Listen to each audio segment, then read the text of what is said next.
Back in the days when Nintendo dominated the market with its short, pudgy Italian plumber, Sega needed a mascot that was up to par with its former rival. Now, almost 4 decades later, the Blue Blur is making his debut on all modern consoles, including the Nintendo Switch, but with a more refined and classic approach. Hi, I'm Adrian with the Leaderboard, and today we're going to run through 7 facts about Sonic Mania. So get those shoes on, watch those spikes, and let's go fast.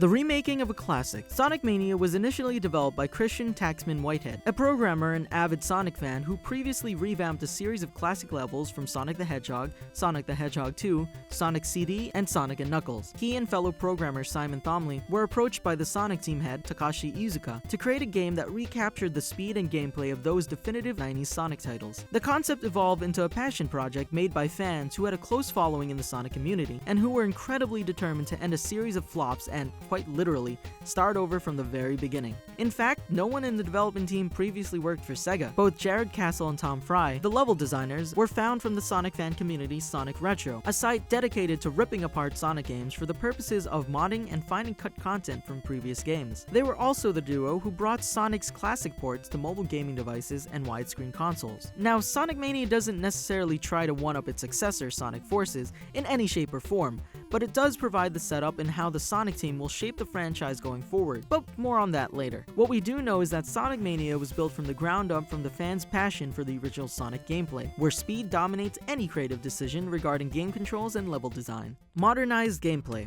Elements from the classic levels are included and punched up in Sonic Mania's gameplay.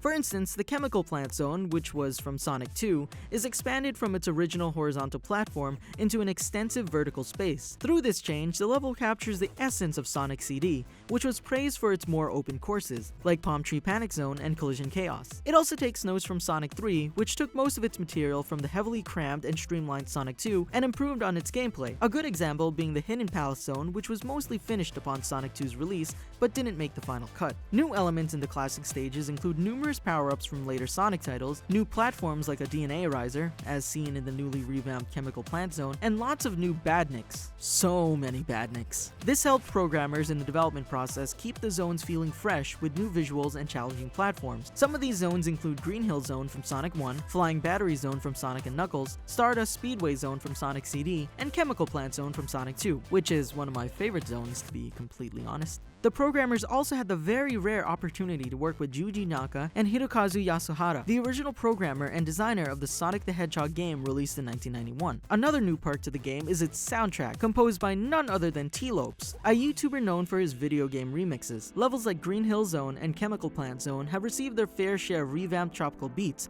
providing the narrative feeling that Sonic gamers love and cherish. Oh, and also just new tracks to bump to. New levels and moves. While going through the old zones is cool and all, let's not forget what we're really here for. The new stuff.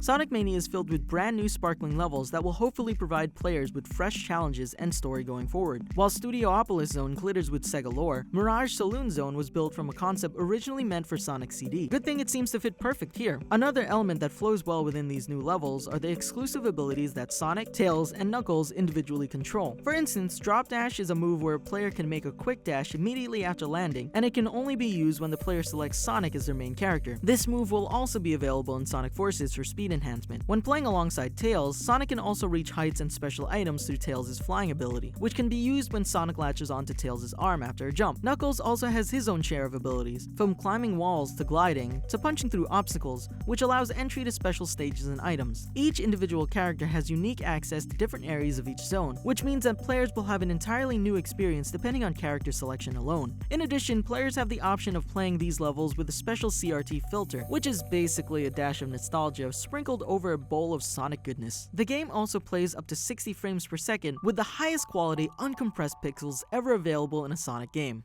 Special stages. In 2017, at the annual San Diego Comic-Con panel, the Sonic team revealed that special stages were going to be present within Sonic Mania's gameplay. In fact, they teased fans with a screenshot of a special stage, which many compared to Sega Saturn and Sonic CD with its lackluster graphics and 360-degree approach. Developers confirmed that the Sega Saturn Sonic model would be rendered with the very same software as before. The scenario would be Sonic chasing after a single UFO holding a Chaos Emerald, with blue spheres allowing for extra speed and rings providing additional time to complete complete the mission. Many players feel uneasy about Sega's approach to one of Sonic's more controversial features, so it'll be interesting to see players' reactions to how the team has updated those complicated levels. While special stages left many to question whether or not there would be Super Emerald stages available for play, Aaron Weber, the community manager of Sonic Team, confirmed that it just wasn't going to happen.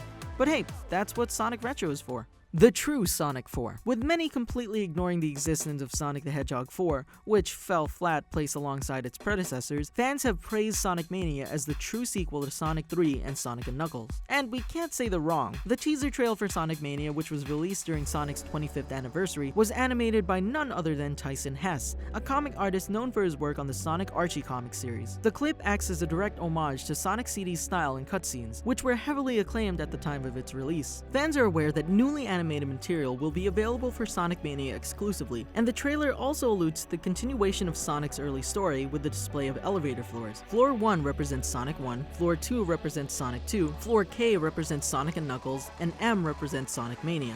Floor M, please. It's also fair to note that Sonic Mania features sprite cutscenes as executed in Sonic & Knuckles, and has its own linear storyline. As disclosed within the Sonic Mania introduction manual, the game focuses on Eggman retiring, and on his new group of machines known as the Hard-Boiled Heavies. If that doesn't pull your heartstrings, you have some soul-searching to do, my friend.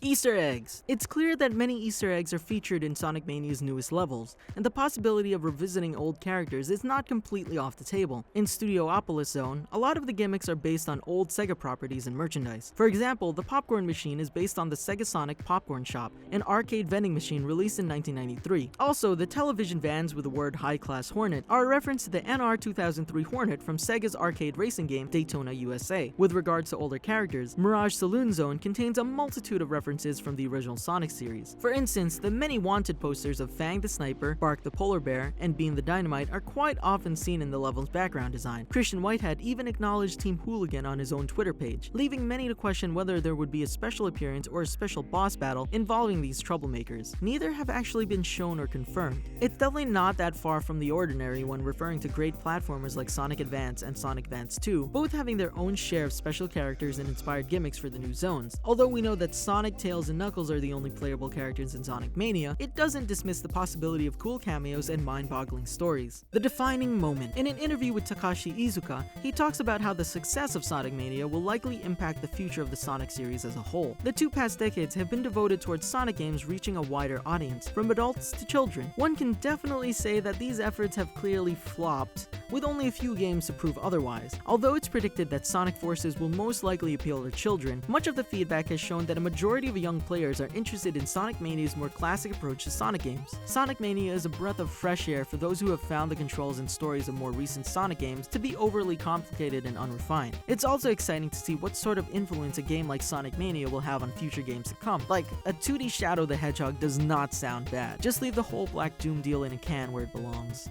Once again, I'm Adrian, and thanks for watching our 7 facts about Sonic Mania. Which level are you most excited for? Anything we missed that deserves the spotlight? Let us know in the comments below. We have new videos dropping Wednesday through Sunday, so let us know what game you want us to cover next. Don't forget to hit that bell icon to become part of the notification squad. And if you like getting more from your games, subscribe to the Leaderboard, your home for video game facts.